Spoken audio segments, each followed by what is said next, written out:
እኛ ዛሬ ያመጣነው ጣጣ ነው ወይስ ለዘመናት ሲሰራበት የጥላቻ ፖለቲካ የጠላትነት ፖለቲካ ያመጣው ጣጣ ነው? ዛሬ የፈጠርነው ነው ይሄ?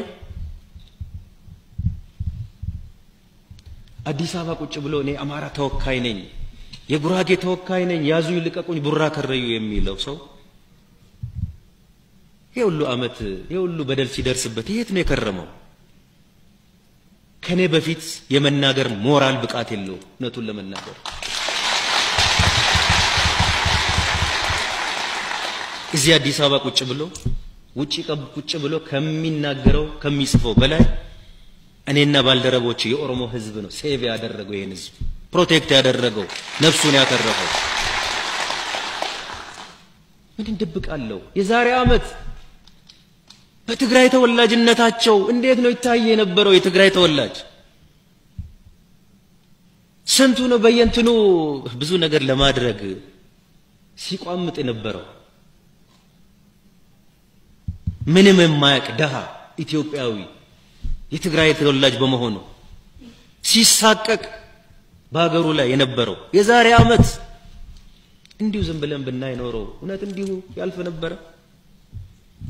ዛሬ ቀን እቺ ቀን እንዲህ ትሆን ነበር? ዛሬ ስለ ኢኮኖሚ እድገት እንደምናወራው ስለ ዲሞክራሲ ነው እሱን ማውራት እንችል ነበር? የትግራይ ተወካዮች ነን ከሚሉት ግለሰቦች በላይ ኦሮሚያ ውስጥ ላሉት የትግራይ ተወላጆች ኦሮሚያ ውስጥ ላሉት ትግራይ ተወላጆች ለመናገር ከኔ በፊት ሞራል የላቸው በግልጽ መናገር ፈልጋለሁ። የኦሮሞ ህዝብ አቃፊ ህዝብ ነው አግላይ ህዝብ አይደለም ጽንፈኛ አይደለም አቅፏቸዋል አድነናቸዋል ፕሮቴክት አድርገናቸዋል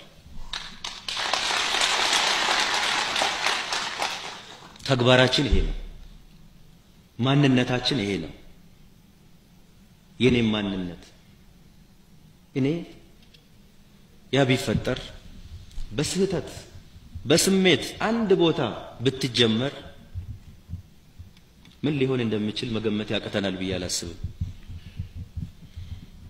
እግዚአብሔርም ረድቶን ሰው ተፈናቀለ ነው አይደለም ሰው በመፈናቀሉ ደስ የሚለው ሰው የለም ሰው ከሆነ ግን ተፈናቅሎም ቢሆን ነገ እናቋቁመዋለን ህይወቱ እንኳን ተረፈ እንኳን ህይወቱ አልጠፋ